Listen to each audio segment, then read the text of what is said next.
Глава Ингушетии Махмуд Али Калиматов принял участие в совещании под председательством полномочного представителя президента Российской Федерации в Северокавказском федеральном округе Юрия Чайки. В ходе заседания, прошедшего в режиме видеоконференции, были рассмотрены вопросы готовности систем здравоохранения, а также координации деятельности регионов по борьбе с распространением новой коронавирусной инфекции на территории округа. Как было отмечено, сегодня обстановка остается напряженной и имеет выраженную тенденцию к ухудшению. На 22 апреля в Северокавказском федеральном округе всего зарегистрировано 2018 случаев заражения коронавирусной инфекцией, из них 397 в Ингушетии. За сутки количество подтвержденных диагнозов по макрорегиону увеличилось на 217. В больницах округа в тяжелом состоянии находится 93 пациента. Из этого можно сделать вывод о том, что мы еще не в полной мере подготовлены к борьбе с новой коронавирусной инфекцией, тем более в условиях ее прогрессирующего распространения. Многое еще нужно сделать и в, возможно, короткие сроки.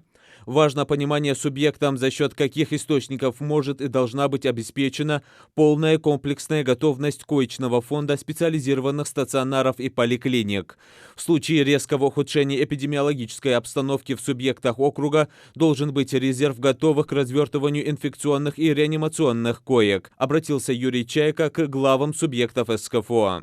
Махмуд Али Калиматов сообщил, что на данный момент перепрофилированы и развернуты 385 коек при расчетной потребности в 253. Из них в Назрановской районной больнице 223 койки, в Ингушской республиканской клинической больнице 142, еще 20 коек в детской республиканской больнице. Глава региона проинформировал также о готовности развернуть дополнительно 400 коек на базе 4 учреждений здравоохранения.